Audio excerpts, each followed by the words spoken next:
Hey everybody, welcome to Season 3, Episode 13 of The Hard Truth, Inside the Football Industry podcast with me, Philip Ideson, and Darragh McAnthony, Chairman and Co-owner of Peterborough United, and happy to report, Darragh, that you had a good weekend this weekend and a 2-1 win away at Oxford.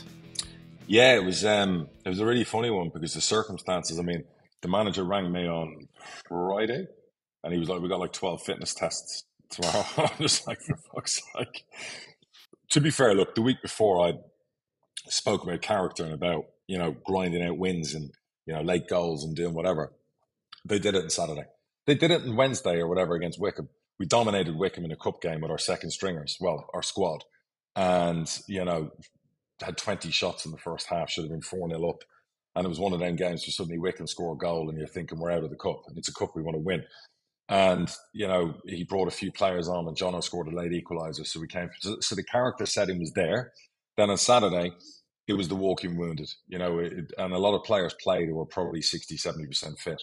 And fair play to the managers. We grinded out a win. I get it, Oxford aren't at their best, but you still have to go and win away from home.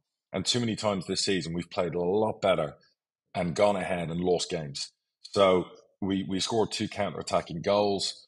And then the second half, we just dug in and we just grinded. Even against 10 men, we were on the ropes, defended well, really fought for that result. They're the kind of results you do win promotions on, where you're not at your best. You're licking your wounds. You're physically feeling stretched.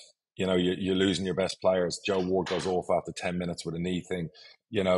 Ricky's obviously not available. Jack Taylor's just come back. Fuchsy misses a fitness test. Your goalie's half fit because he's got a dead leg, and the next goalie up is an 18-year-old. 3 of your central defenders have all got issues, including one who played with a heel issue before the game. Poch, who hasn't played for 2 weeks, passed the fitness test late to play. You just got all those things going on, and it's kind of like, okay, we'll take a win any which way. You don't know what you're going to get when you go into it. You don't. I'll be really honest with you. I've almost written it off. Fair play to the manager. He didn't. It was like, no, you go out and fight and you go get something. You put a flag in the sand and fair play to the players, because I can be critical of the players, but I can also, praise them as well. So fair play, but that's the barometer now. They can't fall off that now. That's the stick. That's the flag. Now they have to kick on with that, and they have to go. No matter who comes in or who's available, it's next man up, and you go out and win. And that's what we said about a squad. And fair play to Efron Clark. A lot of criticism when we bought him from Barnet. That was his proper debut from the start, and he filled in for Ricky, and he created both the goals. And that's what you want. What I spoke about before about players, you get called up and you come in. Get your chance, take your chance. Take your chance. And did we miss Ricky? No, because Efron created 2 goals. Of course we miss Ricky. He's super talented and he'll be back, thankfully, soon. But now he's general competition. You got Efron. Randall starts stepping up. You got him. You know what I mean? Ajibowie comes back in. You got him on the other side with Poku. Do you know what I mean? So they're those. And to be fair, the other one who I have to call out especially was Hector. Hector Cipriani was tremendous. He was like a Rolls Royce on Saturday. The manager even called it.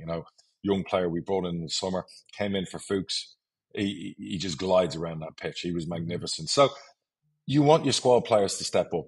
Instead of moaning about not being in the squad, not being in the team. When you get your chance, take your chance, stay there. Because this management team are really honest. They pretty much, like, if you play well, you stay in. Doesn't matter if you're against a big name. That's what they're like. And I think as a player, you want that in a manager. Because there's no point in a player comes in and bedazzles and does great and then suddenly he's dropped when the person's fit. They want to believe the manager when he says, get your place, keep your place. Otherwise, what's the motivation to keep on doing it if Correct. If that doesn't happen? Correct. So, no, it was a grind out. It was, I'll take that. 2 home games coming up. We've got to do the business now at home. And that's it, and that's all you can do. I said this to you, last week. I was a bit irritated with the Wickham thing. It's time to get the engine started now. It's time to go from second gear, third, fourth, and fifth, and really go bang, bang, bang, bang, bang. So I know we have it in us. So now can we go on a proper run? We're into the next round of the cup. Tick. Mm-hmm. We're now winning in the league away from home now consistently. Tick. Can we now string 6, 7, 8 wins together? Because with this league and the teams above us, you're going to have to do that if you want to be part of those races. Yeah, the teams above you, they're still winning. There's no let up there. That's it. I think it's going to be like that. You do the same.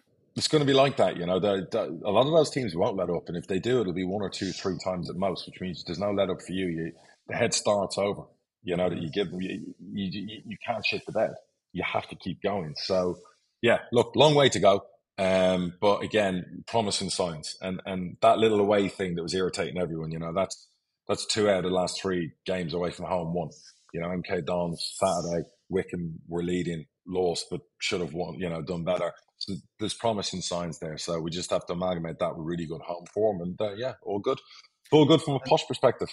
Yeah, and you got Accrington. Is it Tuesday or Wednesday night this week? So we recording Tuesday, Monday, so you got them tomorrow. Tuesday. And then you got Cambridge at home on Saturday. 2 tough ones. Yeah. 2 toughies. For the Cambridge game, do you prepare differently when it's a local derby, or no? It's a good question. No, my manager, he won't care about the Cambridge game until Friday. Yeah. Right now the only emphasis is on Accrington. Because that's the respect you have to give, and they're no mugs either. So we have to beat them, and then all eyes turn to the Cambridge game. How do you take a derby? Having played Northampton we've never experienced the Cambridge one. Forget about the fact they've lost 5 in a row or 6 in a row. It's like Everton, Liverpool, isn't it? It's form goes out the window. So again, I'll be respectful and go, Accrington's the focus. Let's do our job there, and then we'll worry about the sellout derby. Hopefully the fans, we can, give them what they want, and it'll be exciting, and hopefully the week for us is, the manager spoke about it being a 9-point week. We have to try and maximise that. Mm-hmm. And you got Salford at home in the first round of the FA Cup. Yeah, we did. Unfortunately, Wrexham are the new Salford, so they got the TV money. We thought we might get a quick TV. You missed out on that by a year. Yeah, we did.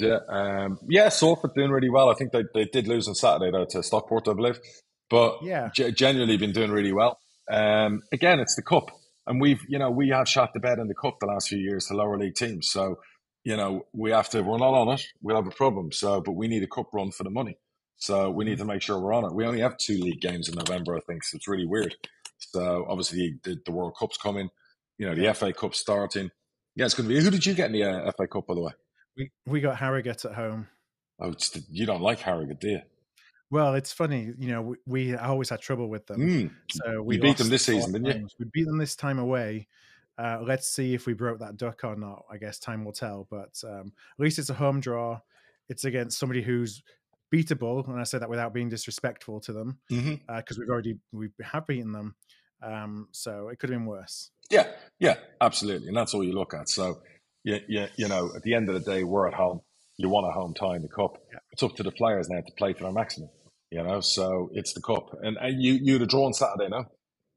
We did. We drew. So we lost to Burton in the Papa John's. Saw that. 4-0. We never even showed up, but still got through to the second round. Fair play. Such as the Papa John's Cup, I guess. And then, we drew 0-0 away at Grimsby.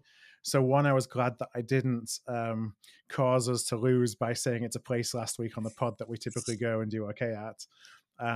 Full credit to Grimsby. I mean, they're a different proposition to when the last time we played them was obviously when they went back down again, but really turned things around. The atmosphere there was fantastic. The fans really getting behind them. So it was a true... Who was the better team? We had the first half, they had the second half. Okay. Fair enough. Man of the match for us was our goalkeeper by far. So, I think at the end of the day, we were probably, while we never tried to settle for a point, we were happy to get a point. How were those throw-ins coming into your box? We didn't get that many. Oh, so right. Okay. Yeah. So it was pretty, on the floor stuff. Okay. Mostly. So again, would I have liked to have won? It would have been great to win. We would have won 5 in a row for the first time since the 80s away from home if we had. But I'll take the point. Listen, that's the ingredients. Win at home, take your point in the road, move on. You do that all season, you're getting promoted no matter what league you're in. So it's not we got 2 home games coming up as well. So we got Swindon tomorrow night and then Crawley on Saturday. Okay. Have Crawley had an uptick since they sacked the manager? They won on Saturday. Really. Yeah, I think that maybe they're just outside the bottom. Let me have a look at the table where they are right now. Yeah, they're 21st now, so I guess they've got a couple of wins. So turned it around a little bit from where they were when they sacked him. Swindon, I think, won on Saturday as well, didn't they? Let me have a look at that. 2-1 of memory. Yeah, I don't remember. They're right above us in the table, so that'll be a tough one. That'll be tasty. Let's see, where did they... they were at home to Hartlepool. They won 2-1. Mm-hmm. Yeah, decent couple of games coming up. So, you know, we've been one of the differences for us this season is our goalkeeper. So we've, you know, not had a truly, you know, an outstanding goalkeeper for a long time. Tell me his strengths. So his footwork, you know, his footwork first, his play out from the back, his distribution is great, but his save, you know, I've not seen a goalkeeper who looks out of place like that since we had Mark Schwarzer. Back in the day, he came from Germany to the UK, played for us Top for class. 3 months. You basically knew the first day that you saw him that we're not going to keep him for very long because he was, you know, better than that level. So he feels just like he's better than the level that he's at. Is he tall? Yeah, he's not a giant, but he fills his goal. You know, he's not 6 foot. I think he's probably 6'1", 6'2", something like that. I have to get the scouts down there. That's Yeah, there'll be a big number on him. Oh, is that right? I mean, we talk about how, you know, we wonder how long he'll hang around for. Okay. I guess if, you know, offers come in, it's a good problem to have, and that's the kind of club that we want to be. Yeah, you know, it's one area I've never really made any money from goalkeepers. It's really funny, you know. It's one of them things, you know. Like I don't know about you, you know, but you don't see a lot of lower league goalies going for money, do you? You just it's not really the thing. No, I think you know, we've had goalies that have gone on and done good things, like John McLaughlin we had, who went on to Rangers. And, but no, Mark Schwarzer was probably the last one, and that was when we were in the old championship. We've obviously got a lone goalie at the moment, who's doing exceptional, by the way. But we've got a couple of good young'uns. We've never ever really turned you know, for a club that sells players, quite famously, we've never sold a goalie for big money. We had Joe Lewis that was Leeds wanted to buy him, but you know, we never got a substantial bid. But you know, we paid $500,000 for Joe Lewis, and he's one that I look back on as a regret. He should have gone to the very top. He had all the tangibles to be top class. England called him up to the 21s, then to the train with the main squad when we had him, and it just, you know, he won promotions, but it didn't. Yeah, it never happened. Anyway, sorry, babbling. What else are we talking about? So we're happy that we've got a. I mean, he was, you know, man of the match by far, pulled off a lot of good saves as he always does. And, you know, he just talks about the fact how he actually made his professional debut, or his EFL debut with us in start of the season. He's been in Southampton's under 23s for years, which is where Mark Hughes knew Great him academy. from. Great academy. And he'd gone on loan, I think, to Scotland, but he'd never played professionally in England. And he Very says good. at the moment, he just wants to be somewhere where he's loved. You know, Play. It's not about anything else. He just wants, which is what he's got. So love that. Great attitude. He'll go far. Unlike a lot of those youngsters who, you know, well, if I go out, you know, I want to, you know, obviously be looked after and the main man, and then, you know, I'm not going to sign permanently, but I'll come on loan. I like that, you know. How long have you got him for? I think it's maybe 2 or 3.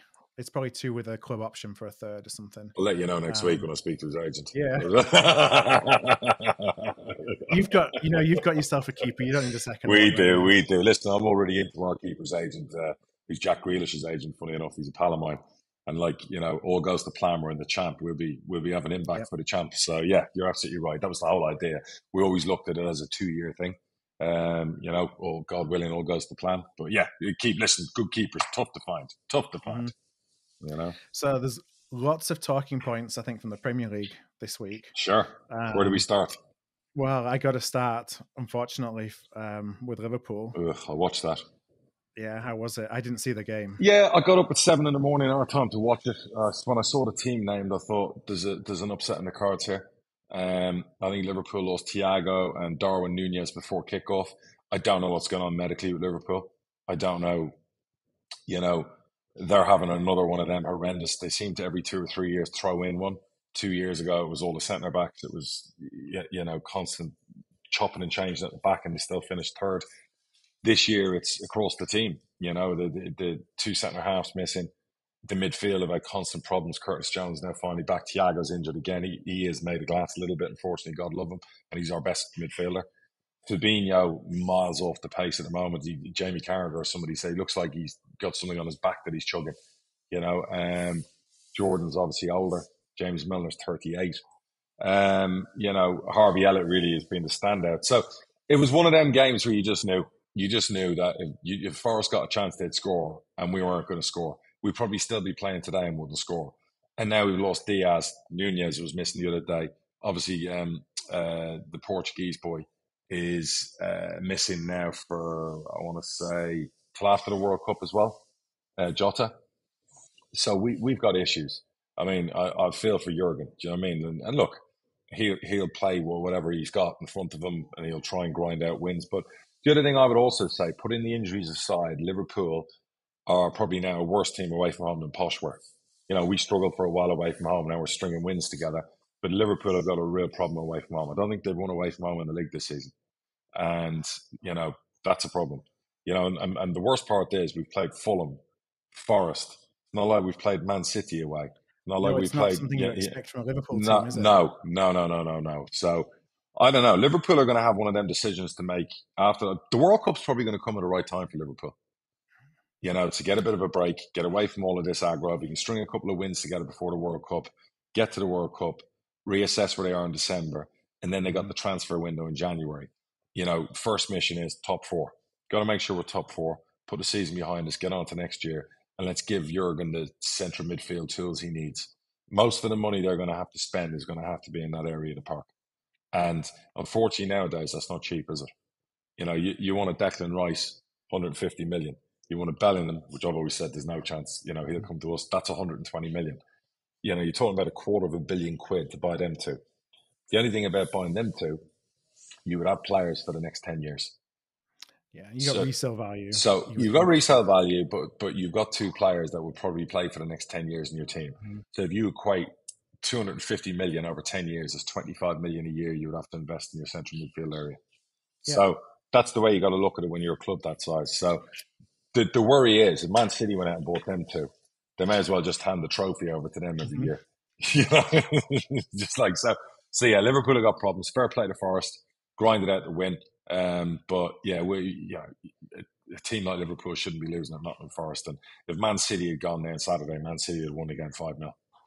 Yeah, truth. Now, how about Newcastle? I mean, they won 2-1 away. Watched it. Tottenham. Brilliant. Eddie Howe was doing a fantastic job. Brilliant. It is not like it's, you know, got rid of all the old players and spent, you know, £1 billion on 20 new players since when he took over either. What stood out about that game yesterday is very simple. The two goal scorers were Wilson and Almiron. Well, they were there before all the oil money came in. And, you know, and you look at some of the performances. No, listen, he has got them purring. And that's a dangerous club. You know, we saw way back in the day when Keegan was there that when Newcastle go on a run, they can turn into a bit of a monster and a giant. You know, we were talking about it for 4 or 5 years, Newcastle every year competing for the title. It was Newcastle, Man United. They were always thereabouts. So, you know, they haven't even stretched their wallet yet. They haven't even flexed their financial muscles. It's scary, really. So they're in the top 4 at the moment. If they ended up in the Champions League, because they obviously have financial fair play to get it, it's the way you can get around, you know, spending big money. You get in the Champions League, they can write checks like we've been seeing. Not only that, players will come. Players will come that they might not have been able to get before because of the geography, and everyone wants to go to London, and everyone wants to be in you know, places they deem to be city sexy and whatever, which is unfair because Newcastle's a great place. But they could be a force to be reckoned with. And that's really going to be really interesting. So fair play to Eddie Howe and his staff and everything else, you know, and Dan Ashworth. You know, I know the media like to jump on them and back them and everything because of the whole, you know, the human rights thing, the this, that, whatever else. But fair play to all the people who are putting it together because they're doing a great job there. Yeah, I think I read something this morning about how Eddie Howe would be in the top 6 based on his performance over the course of a full season from when he took charge, including, you know, what he took over last year. And I mean, it puts into context that it's not really just about what he's done in the summer, but he's really turned the club around from when he walked through the door. I once took a flight from Spain to go and meet Eddie Howe to be our manager, you know, way back when Bournemouth were in League Two and Posh were in the Championship, and I'd lost Fergie the first time. You know, we'd obviously, you know, could say this years later, we'd gone to the agent, we'd agreed a deal, and all I had to do was meet him. And, you know, this is way back when, and I was flying in to meet him. And I landed in the UK and he cancelled. His agent had cancelled the meeting. He'd had second thoughts. Fair play. But I always knew back then how talented a manager he was. And it didn't work for him at Burnley. But obviously what he did at Bournemouth and now obviously at Newcastle. I read a great article in The Athletic where he'd moved his family, his kids are in school there. You know, he settled because I always knew that was a big thing for him, his geography. His family were grown up in Bournemouth. He loved where he lived. And now he's actually moved them lock, stock to Newcastle. So that's commitment. Newcastle are just on an upward trajectory. Brilliant technical director and director of football. ownership now that's solid, who want to invest in the team, the infrastructure, the academy. Actually, a very good academy, a very, very good 11. Squad will get better. You couldn't say it's an exceptional squad, but that's going to take transfer windows. A fan base that's so thirsty for success that they can drive them to success. If they end up getting top 4, they'll win manager of the year. And it'll be frightening that come transfer window time in January, if they're in the top 5 and in with a shout, they're going to be able to go get players that might not been able to get 6 months ago. So again, interesting times. And this is where I worry about Liverpool. If they don't invest and keep Jurgen's team, give Jurgen the tools to stay there. If we fall out of the Champions League, how long are we going to be out for? That's the worry. Yeah, as you saw with Arsenal, it took a long time to get back, to build it back up to, to that kind of squad where you're competing again. 100%. 100%. You could be out 6-7 years. Yep. So moving on to Chelsea Man United. So 1-1 was the result, but my question was really about Ronaldo, as I think everyone's been talking about. Yeah. What do you make of the situation and how Man United are handling it right now? I agree. I like what the United manager's doing. I'd said it on the BBC show that I do once a month the other day. I'd like my manager to drag them in the day after the game and put him in the dressing room in front of the whole squad and ask why he felt he had to take the gloss off a magnificent win, and to explain his actions to everybody. Because to act like a petulant, spoiled little brat, you know what I mean, who storms off, leaves a game that you're winning against a really, really top-class opposition, it took the gloss off that game. Because all I read the next day was all the headlines about Ronaldo. I've seen all his mates come out on Sky Sports and defend him and everything else. Enough already. I'm a massive Ronaldo fan. I think he's a better player than Messi. But I think his behaviour and doing what he's doing, it's wrong and it's backfired on him. And I think the United manager is winning that battle.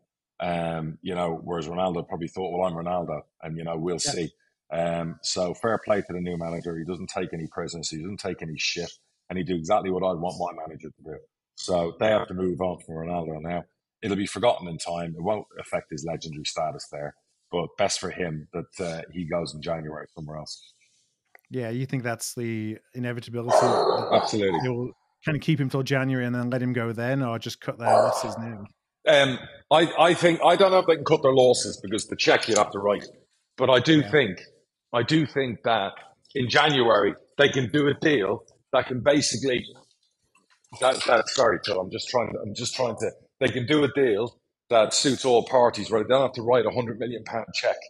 And, he can end up going to Europe. He can end up going wherever. It depends. If he has a good World Cup for Portugal, he'll be in demand again in January. Yeah. Yeah, for him, I guess it's just about getting to the World Cup and trying to prove himself again. Yeah, but the other way you should look at that as well is if he's super fit going into the World Cup, is his engine won't be tight with minutes. Yeah. And the other thing I read as well is he's actually the Portuguese side and the fans are turning a little bit against him in recent games where they wanted him in and out. So maybe Father Time's catching up with the GOAT. Yeah, it's, I'm sure there's, it's difficult to know when it's the time, especially when you have been at the highest level for so long. Correct. And you don't want, you kind of want to go gracefully, but if you're not willing to do so, his ego won't allow him to do that. That's the problem. Going to make the decision for him. Yeah, his ego. I mean, the best thing he can do now is he came out with a statement that was a load of crap. There was no apology in it. Come out and be humble and say, look, I messed up. There's no greater good than the team. This is about the team. I'm going to step away. I'll train with the under-21s. I'll find a new club. Good luck to the manager and the squad. They're all great people, and I don't want to be a distraction. That's the best thing he can do and come out and do. If he came out and did that, he'd have so much more respect off everybody involved, but he won't. His ego won't allow him to. Now, if I'd have had money on who would get fired first, whether it would be Frank Lampard or Steven Gerrard, I would probably put my money on Frank Lampard. So, go. I mean, you'd have put money on Brendan Rodgers being the first manager getting sacked out of all of them. And fair play to Brendan with the wins they've now put together. I really wanted to work for Brendan. The Steven Gerrard thing went toxic very quickly. And typical footballers, I actually looked at their win on Saturday or Sunday against Brentford and thought, you know what, that's just typical of footballers. Yeah. Like, you've got a manager fired. You decide to perform when he's fired. And that just shows you sometimes the power of a dressing room. What does that tell you, that result? Because Brentford are no mugs. So, shocking. Shocking. And they obviously tried, to almost like prove a point. And shocking. So I don't know why it didn't work out with Stevie there, because he was phenomenal at Rangers. Yeah. I think he suffered when he lost Michael Beale. I think Michael Beale was a big part of what he did. Critchley obviously went in there from Blackpool. Obviously hasn't been as effective as maybe Beale, which surprised me because Critchley's a good coach. But they obviously have different types of coaching. Beale, what he's doing at QPR shows you how important he was to what Gerrard did at Rangers. I don't know where Stevie goes next. He needs to take some time out because that next job now is the most important one. Yeah. But sometimes that third job, if you get that wrong, you know, unless you're Gary Monk, whose agent's been unbelievable and gotten like 6 or 7 of the top jobs in a row, I don't know where you're going. So I was sad for Stevie. I watched it. I saw it. You know, a legend like him, and to hear the fans turn against him like that, yeah. So, and I don't know where Villa go. I guess Villa are going to try and land a big European super name. Do you think Stevie G will stay in the Premier League with his next job? No, I don't. Who's going to hire him? Who's going to hire him? I don't. Does he go back to Rangers if the Rangers manager gets the sack? Does he go to Europe, take a European job? Does he go to the MLS? You know, I don't know. Is there a championship job that he's probably going to, I'm not saying look down his nose at and go, well, unless it's the right project. You know, I'm not sure. And the problem there is if you go into the championship and take the wrong job, then you're done and dusted. So it's a difficult one, you know, but he's obviously a good coach. He's obviously a good manager. You don't take Rangers for their first title in 10 years and do what you did there and, you know, do well in Europe without being a good manager. So the Villa thing just hasn't worked. The other thing I'd say as well is the recruitment hasn't been brilliant either. You know, and he's responsible for that. He brought Coutinho back and some of the players, but they haven't hit the floor running. They spent the Grealish money, and those players they spent the money on haven't come off yet. So that hasn't helped. Some of the things he did, you know, haven't helped in there himself. Maybe he'll learn from it. But, you know, he's too good a manager with success in Scotland to be written off after one bad stint at Villa. How about Critchley? Does he is his reputation based on his work at Blackpool? He'll get a job all day long. If West Brom had any sense, they'd go and get him. I don't know if West Brom would fill the role. I'm not sure, but I can't remember. You know, Critchley was I always thought he was top class at Blackpool. Did unbelievable for them. The season he got promoted, last season in the Championship. He's got to be a favourite for any good job that comes up in the Championship. Critchley's got to be at the top of the list all day long. He won't be able to work for long. And the couple that, because there's a lot going on, I want to cover all the games. So Leeds 2, Fulham 3. He's in trouble. He's in trouble. Jesse March he always seemed like it was, you know, it was a bit of a experiment. He's in trouble. Kind of higher. Yeah, they lose the next game. I'd put money on him being in big trouble. So yeah, that's what else? And then we got Wolves 0, Leicester 4. So strange Wolves decision. Strange decision. Yeah, they approached Michael Beale. He said no. Yeah. Give him the job to Steve Davis, I think, for the season. Ex-crew manager, right? That's a strange one, yeah. They might be revising that if they have another couple of 4-0 losses.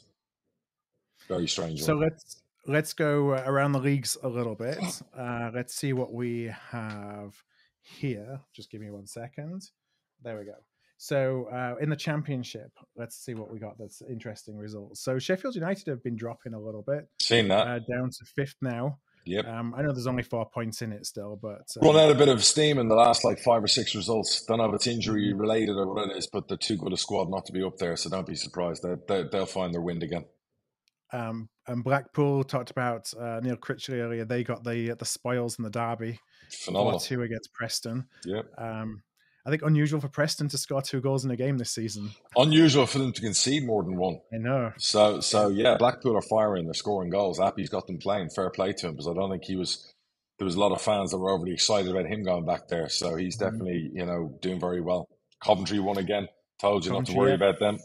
Yeah, they're moving up nicely. They got 3 in hand now, and they're just a point out of the relegation zone, which is actually great to see, because, you know, you get into that, you start looking at how many points you've got versus the rest, and they can have a negative mindset. Absolutely. It's a mental thing. You know, that could really have affected them, I think, more than it has done. I told you, they'll be top 10. Yeah. It's interesting when you look at the table, you know, you've got Millwall doing well, QPR doing well, Blackburn doing well. You know, is this a sign that, you know, it's not necessarily just the ones that get relegated are going to be challenging? Or let's see at the end of the season. Let's see at the end of the season, because it's usually, you know, the parachute payment clubs are the ones who will. You know, last year it was Bournemouth and Fulham. So and obviously then Forest won in the playoffs. But let's see at the end of the season. Right now, it looks even Stevens. There's so many teams that could be doing well. Your Lutons of the world, the underdogs are doing well. But let's see how it shakes up by the end of the season. That'll be the interesting one. A couple of other derby games we had looking at this. We Swansea had the big win. Cardiff. Big win. Yeah, they're purring again. Yeah. And then Watford beating Luton 4-0. Yeah, I saw that. That was an unbelievable result. So, again, you'd expect Watford. That result shouldn't look abnormal, but it's only because of how well Luton have done. Yeah. That's why it looks abnormal. But Watford's Premier League squad should be beating teams like that 3 or 4-0. But knowing Luton, they'll probably win 2 or 3 in the spin after that defeat. So, because they're that type of team. Like I said, Championship, it's just so unpredictable. And then if we go into League One, let's see what stands out there. What stands out for me still is MK Dons now bottom of the table. They lose again on Saturday? Yeah, they lost at home to Wickham. And, I thought they were going to do really well this season. No, I don't know why people thought that. And look, they might still do or whatever, but they sold a lot of the family silver, which sometimes you have to do. A lot of talent left the club in the summer. 5, 6 of the main bits of talent that had them on the run last year went. I've always said you can lose 1 or 2 if you sell 5 or 6. That's a problem. And then they brought a lot of loan players in. And when you're trying to, the style they play in and you're trying to get that style across, those players need to be your players. So that'll be interesting because their manager, up until 2 months ago, 3 months ago, was highly coveted, talked about the director of football. Yeah. Everyone was singing their praises. This is how quick football turns on you, right? Yeah. Morecambe got a win to move off the bottom against Barnsley. That was probably the other standout score that I saw. But, other than that, it's, you got Plymouth and Ipswich still just, getting the points. Plymouth got a draw this time around. Sheffield Wednesday got a draw. But they keep putting the points on the board. Like I said to you, you want to chase them all down, you got to keep winning. So tough league. What about League Two? And then into League Two, we have Leyton Orient back top of the table. Although they won 3-2 away at Carlisle, actually, so that was a pretty good result because Carlisle have only lost 2 all season. Yeah, not an easy place to go and win it. No, we talked about that last week, and I've had my fair share of depressing drives. I've been there twice. Luckily, I flew in and out, so it wasn't so bad. But it was still a depressing flight on the way back. So yeah. We have so we talked earlier. Stockport beat Salford 2-0 at Salford. Good result. Stevenage 2, Northampton 3. Massive result for the top 3 playing against each other. Bit of a derby that one, you might say. That neck of the woods. So that was an impressive win for Northampton, you know what I mean? So it's where are you in the league now? Are you still top 6? Yeah, we're 6th. So I mean it's pretty bunchy for the want of a better word. So, a defeat you can go down to 11th. Oh jeez. But 6th in the league. I mean 1-7, drawn 4, lost 3. How far is Stockport out of it? Because they've beaten you now and they've just gone to Salford and got a win. So that tells me they're getting their act together and adjusting. How far out of it are they? Yeah, they're 10 points out. Yeah, don't write them off. No, they'll come good. They're one of those like Bolton did, came from nothing because they're too talented not to. That's what I mean. It's good manager, good setup. They'd be my dark horse to fly to the top 3. Mm-hmm. And I see, Sorry, go on. Yeah, I was just going to say that. I see in non-league Wrexham, I think, drew, didn't they, at the weekend? And Notts County won. They drew and Notts County won. I wanted to bring up Macaulay Langstaff. So he's Notts County. He signed for 50,000 in the summer, which is a good number for a National League side. It's Notts County, though. Come on. Yeah. He's got 16 in 14 so far. This 26, though, isn't he? He's 26. Is he? I didn't see his age. Yeah, if he was 21, everyone would be trying to buy him.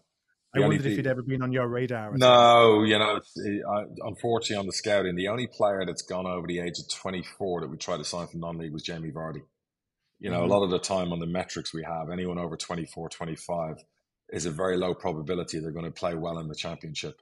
It's just, that's something I designed when I did all the scouting. Yeah. So, and I haven't really been proved wrong massively on that. But he's obviously a goal scorer. Somebody will take a punt. Maybe Bradford should buy him in January. Mm. Well, with Andy Cook scoring the goals still, although he didn't this weekend. Hey, listen, Andy Cook's not young either, is he? So there you go. He isn't. So we got Vidane Oliver waiting for which he hasn't really had much chance this season because Andy Cook's been doing so well. Yeah, but That's there's a game on Saturday for him to come on and score and start making a mark, right? So we talk about players need to step up. How did any other surprises in League Two? No, not really. There was nothing that stood out there, so business as usual, I think. Good. Well, let's address obviously the headlines recently about me on BBC Five Live. Yeah, so you went and you cheated on us and went to yeah. Posh fans are coming at me the same.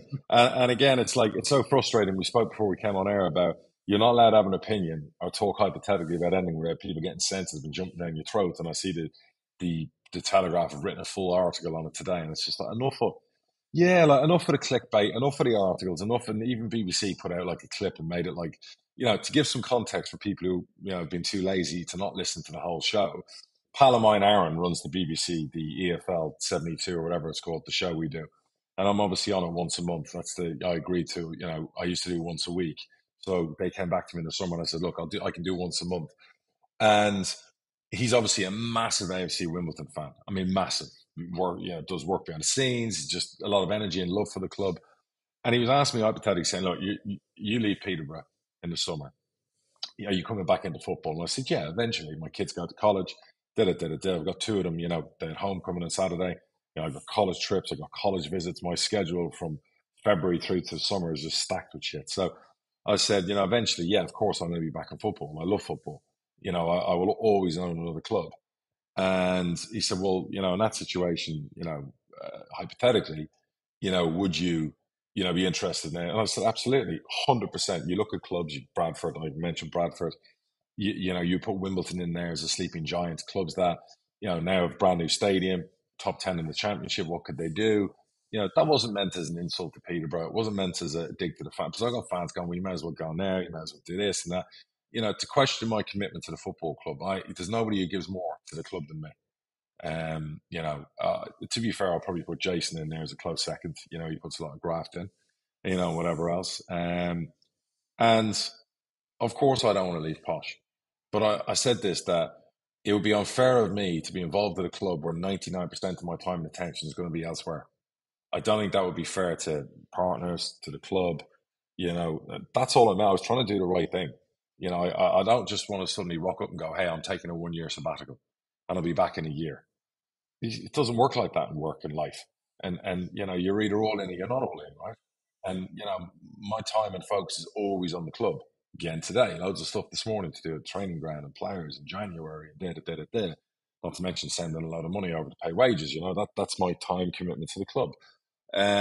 Whilst I'm juggling, trying to get two kids to college. And my third one won't be for another few years. So it's all those little nuances and, I don't know, maybe you can call me out and say I'm wrong about my approach to all of this, but I'm just trying to do what's right for me and right for the club and whatever. And maybe I shouldn't talk hypotheticals and do interviews and whatever else, but I'm only answering questions. I'm always really honest when people ask me.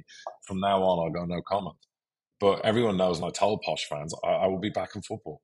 If Peterborough's for sale at the time, I'd probably bloody well go and take them back. You know what I mean? So that's just the truth. I love the game. I want to be in the game for a long time, but I do need a sabbatical. I need a little bit of period to do other things. Does that make sense to you? Yeah, and you've always talked about the fact that it's all or nothing. So you couldn't, because I see online people talking about, well, couldn't you be a silent partner for a year? Or, couldn't you do this or couldn't you do that? And I don't think that from a headspace perspective, I know, we talk a lot offline. And I know that you don't have that ability to switch on and switch off. No chance. And so you couldn't do it. No chance. No chance. And people will be calling me. It'll just happen. I'm not trying to blow my own trumpet up. It will. You know what I mean? I'll be in it. Yeah. And I'll be the games, the this, the that, I'll be in it. It'll be nearly impossible. So that's what I meant. So again, I'm not apologizing. But I'm just saying to people who took it the wrong way, again, there's context around it, and I wish, the paper did a whole article and then at the end of it put in there hypothetically, like 3/4 of the way through, wasn't in the headline. The headline was, it's just like, give me a break. Yeah. At the end of the day, people are always going to be throwing clubs at you because there's lots of clubs in search of new owners, or who would Yeah, like their club to have new ownership, or yeah, ownership that has transparency and that of course, gives them what they think that they're missing in their current ownership. And absolutely. so, there's probably going to be lots of stories written about, well, what about this club? What about the other club? How about these ones? And that's all it was. It was a question. And it's all a big unknown. And I said at the time, I even said along the lines of, if there were other people involved and they asked me to be involved, partner up or consortium, of course, absolutely, definitely a Wimbledon. Bradford get promoted, they won't be available in a year. They'll be unaffordable.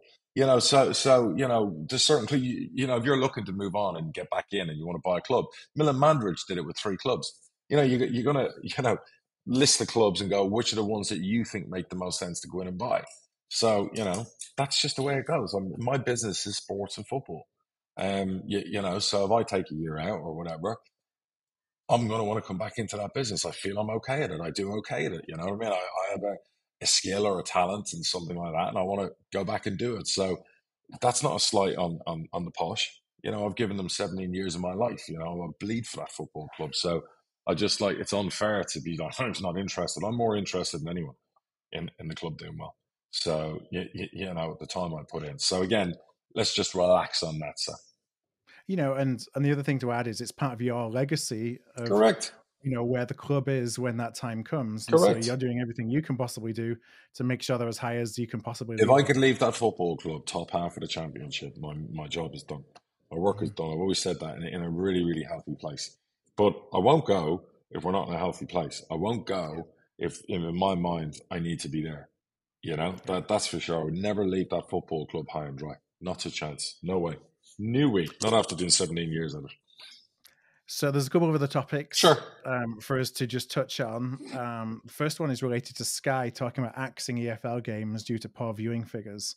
Do you think that's because of ongoing negotiations around new deals?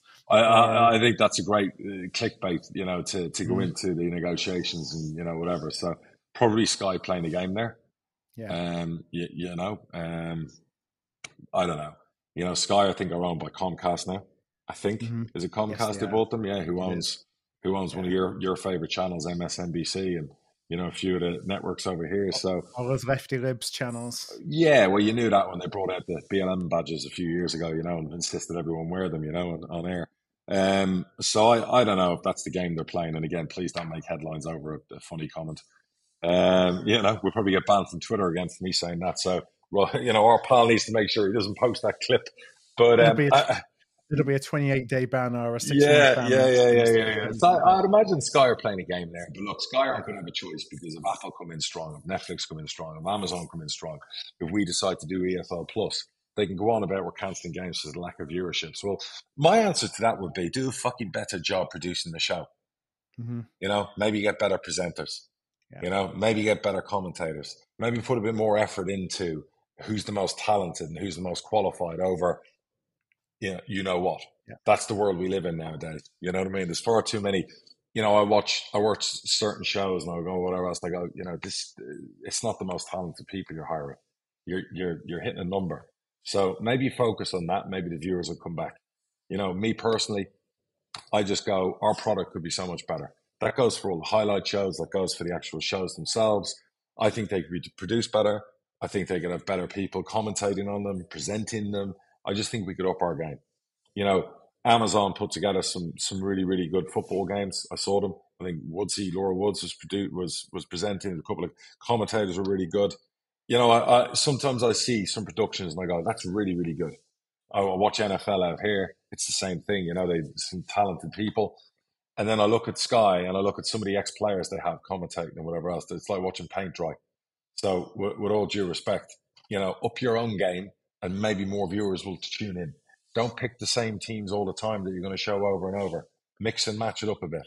Don't know. That's all about product.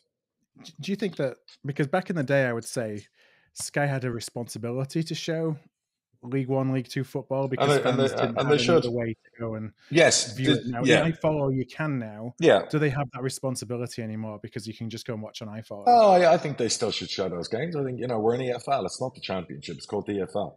So I think there should be League One games and League Two games. There should be. And there's enough big clubs in those leagues. Bradford are a massive club. You know, in our league alone, you've got Ipswich. I think Ipswich and Derby were on Sky TV the other night, weren't they? So naturally enough, that's going to get in the TV. But there's some cracking games, you know, to show. So again, you know, don't blame the people not watching. Maybe look at the product you're churning out. Yeah. Now, the other thing I wanted to ask you about was actually related to something you said earlier was around when we were talking about Newcastle, and we were talking about, you know, that players may want to sign for clubs to play in Manchester or to play in London. Is this about moving a training ground to London? Is it that I read somewhere? So this is about Barrow, Right. who now train in Salford. Jeez. To try and make it more attractive for players to come to, you know, be close to Manchester, Liverpool, or Yorkshire rather than train up in Barrow. Would you do something like that if it meant being more attractive to players to come to the club? I think you'd always look for ways around things. You know, I think Barrow, I've seen that beforehand, they're miles away. Barrow's only really chance. I mean, it's amazing they've done so well. The real chance of success is having an incredible academy from the local area.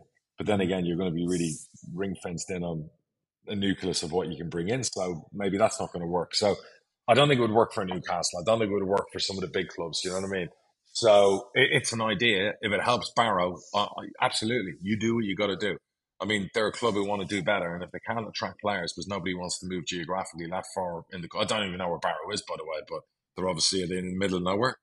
Yeah, basically north of Sellafield. So you go as far as you can go in the Lake District, carry on going until you hit water, and then go north as far as you can go. And it's pretty much there. So you don't want to get an away trip in the FA Cup there, right? No, I had a job offer up there once, and I thought, you know what, it's up north, so it's going to be pretty close. It was there or down in Basildon, and it turned out that Basildon was pretty much just as close to me as Barrow was, even though as the crow flies, it's, you know, like 60 miles away. I guess they got to do what they got to do. Yeah. How much do you believe that your players should be involved in community? Because that's one of the things that comes to me is if you're not training with community, then you're not living near the community, so you're not involved in the community. Yeah, you're right. That's a big talking point. We have a foundation, so our players have to do loads of community work, and they should want to do it too, by the way. You know, that they are the superstars in the community. They are the local celebrities. You know, they have a responsibility. The community is what pays their wages. You know, bums on seats is the community.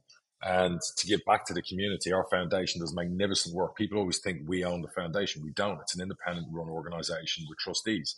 And when they go out and get donations and try and raise money, it doesn't go to the football club, it goes to the foundation, who then run camps, who run charity events, who do all sorts of things to raise awareness to things in the community, to raise awareness for problems that we might have, to raise money. And you know, our kids we go to the hospitals at Christmas time, and this is a massive part of a footballer's job and an owner's job. I think it's like, so you're absolutely right. If you take Barrow and take them away and they're in Salford, the community is going to suffer. So it's really, really difficult. So you make a really valid point. Yeah, because as a lower league football fan, you don't support your club because you think they're going to win every week. No. You support the club because you feel it's your club. To them. It's your club. Yeah. It's in your community. You live next door. How many stadiums are in urbanizations? We call housing estates, you know, where you get to all these houses. So there's a big block stadium right in the middle, you know. It's religion. So, you know, you ask Liverpudlians, you know, how important football is in the community and whatever else. My God, you get the answer. So come on, it's like that up and down the country. So yeah, you're absolutely right. So we have a question from Mr. Strong, which doesn't look like Mr. Strong of the Mr. Men variety, which is what I'm used to from reading to my kids at the moment. Very good. He says he's a Coventry fan. What are your thoughts about the obvious sad demise of Wasps and the potential bidding war for the stadium? You know, and any potential bids for Coventry along with that at the moment. Well, you know, it's unfortunate what's happened to Wasps. I don't know the full Scooby. I've just seen they've gone into admin, and I don't know if the stadium's owned independently by the owner of Wasps in another company. But is there an opportunity there for Coventry? Is there an opportunity for them to raise finance to buy the stadium back? I mean, that would be the greatest gift for the fans. A new stadium, obviously, they've been planning on, but it's nowhere near to happening. So, you know, if I were the Coventry owners, if I were people, you'd be like, okay, how do I raise the money to go and buy that stadium? How do I do a deal? Instead of paying rent every year, how do we get it back onto the ownership and make Coventry a lot more attractive if they do want to sell? Because anyone buying invariably is going to want the stadium. And, you know, our club has its stadium now, yes, in a separate company, but it's all under one ownership group. So if somebody did want to buy us and take Posh to the Premier League, they can get everything. stadium, training ground, club. Do you know what I mean? So it makes it easier. So for Coventry fans, like, they're doing so well. Maybe they can buy the stadium. I don't know what it's worth. I don't know what the price of it is, but they now have players worth millions and millions. So maybe they can do some wheeling and dealing and make it happen. It would feel like it would be given everything that Coventry has been through related to the stadium, wouldn't it be amazing for the club if they were actually in the control of their own destiny again? Like AFC Wimbledon have done. They come back from being dead and buried, and they end up bloody building a new stadium. Where they are in Plough Lane. So, fairy tales. You want that to happen. You want good stories in football. So if Coventry end up controlling and owning the Rico again, it would be fantastic. It'd be good for our game. You want these things to happen. So we have a question from Paul from Peterborough. He says he's noticed a lot of the Posh players down the David Lloyd Centre in Peterborough using gym facilities, and just wondered, why are they using the gym instead of club facilities, or anything going on with club facilities at the moment? No, so good question. They're obviously irritating David when he works out, or sorry, what was his name? Paul down at the David Lloyd Centre. Grant went and did a deal with David Lloyd for our players to get access. We have a gym at the training ground. It's not big enough for a squad of 30, 40 players to be in there at once.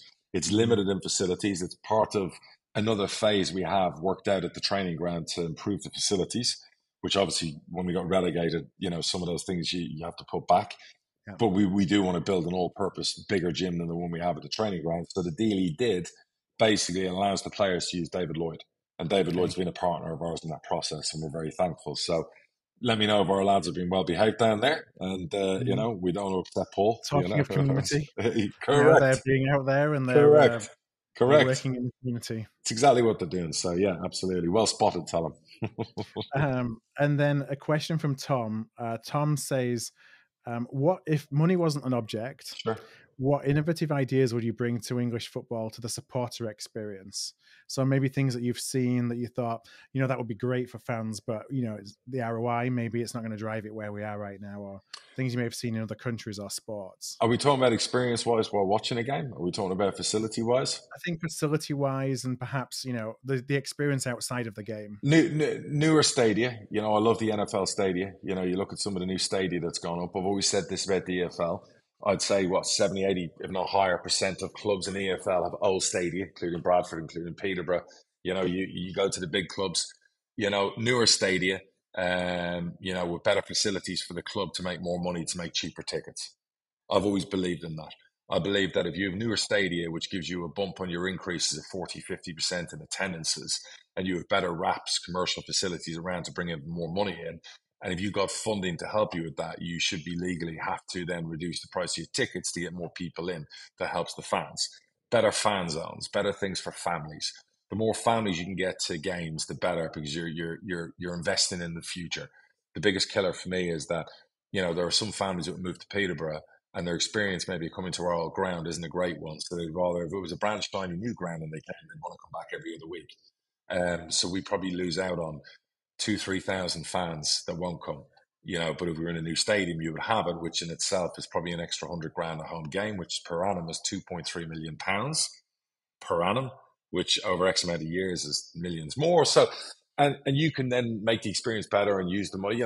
People say, well, you're not going to invest in the fans, but you are. You're going to make the experience for fans better because it makes it better for you. Because if the fans are happier, they're spending more money and they're staying there longer. So there's some of the things, the what else would I say? The digital side of the game. I find, events in the US are a lot easier to get into, to get out of, to buy than maybe in the UK. So that's something else. We're trying to invest in that. We're trying to make a lot more, instead of having those old stewards on the gates and stuff for people to go in, it'll be more digitalized and special things for, QR scanners and, all those things. The stewarding experience may be less heavy-handed, less aggressiveness based on judging a lot of fans based on a few gobshites who misbehave. There's a bit of that criticism this year where our stewards maybe were living a little bit over OTT, and I don't know that I think they've taken it down a notch since. So just a few things there alone. Being able to drink, in plastic cups, eat hot dogs, do things like that out and serve food in the stands. I hate the fact you can't do that. I hate the fact there's legalities against that and there's issues. I'm going to a Tampa game to watch the GOAT with my son and his two friends in 2 weeks. we'll be, front row watching the goat play, and I'll have probably a hot dog and a couple of beers. Yeah. Can't do that, at a Posh keep game. on bringing them to you. And they keep coming with an absolute bloody lady, some pretty girl in a pair of shorts and a short top. She'd be down there selling me hot dogs. Happy days. I can't say that nowadays, can you? And you can't do that in the UK. So, I don't know. Have I missed anything? I think that what I didn't understand until I started to understand the financing more behind, football clubs is the high cost of old infrastructure in terms of maintenance, in terms of not being able to do things that you think as a fan is basic. And so one example would be at City trying to get cold beer. Everyone says, why can't you solve cold beer? Well, actually, because the infrastructure means you're pumping beer for a mile from the other side of the stadium before it gets to you. And if you want to change that, it's going to cost you £500,000. And we have that for years with cooking hot food over the other side. We couldn't get kitchens over there. The infrastructure didn't allow it. Then the new stand came in, and that could be allowed to do that. You're absolutely spot on. There's loads of things you can't do because of the state. Our internet, always an issue on match day. We were quoted like nearly $700,000 to change it. Yep. Can't afford to do it. Right. You'd love to be able to charge Wi-Fi, to give the fans a better experience and make a few quid or do whatever, or maybe, I don't know, season ticket holders get free Wi-Fi for X amount of game, all those things. So you're absolutely spot on. Infrastructure, these old grounds. And that's where I always spoke about, a pot of money put out there that the EFL would operate and lend to clubs based on stadia improvements or new stadia or new stands. And, I don't know, every year 2 clubs get to choose. And slowly, every year we're upgrading football clubs with new stadia. And if we did that, like the NFL collectively invests, they all put in and lend money for those clubs to build new stadia because they know their product will be enhanced and better TV deals and better future if every stadium was brand new. They know it's just going to be so much better. Tennessee have just got a new one approved. So they're all the things that, and we're talking about, by the way, $1 billion, $2 billion. In England, we're talking about, 10 million, 20 million, 30 million. It's nothing and of course that's still high, but so much could be improved about our game. Yes, we talk about grassroots and we talk about pitches and we can still do that, but the actual fan experience that drives the interest in our industry is stadia, is match day experience. Like, if I was a fan going to a football game, I'd go 20 minutes to get into the game. Mm-hmm. If I was in America, I'd tailgate and go an hour and a half, 2 hours before a game. I'd spend a fortune. I'd spend probably 5 times the money I'd spent. Yep. So they're all the things that we still don't improve. When we're talking about Sky moaning about viewing figures and everything else, we're talking about independent regulators and we're talking about these are the things that we could really fix and make better about the game. All right. Well, great answer. Thank you for the question, Tom. Brilliant question. We'll call that a day. So you got any questions, please keep them coming. You can go to hardtruthfootball.com/contact or contact@hardtruthfootball.com. When we get our Twitter account back, you can always DM us on there as well, and we'll catch the questions there. Darragh, until next week, good luck. Coming a couple of games. And you, big week. Talk to you soon. Take care. Thanks, everyone.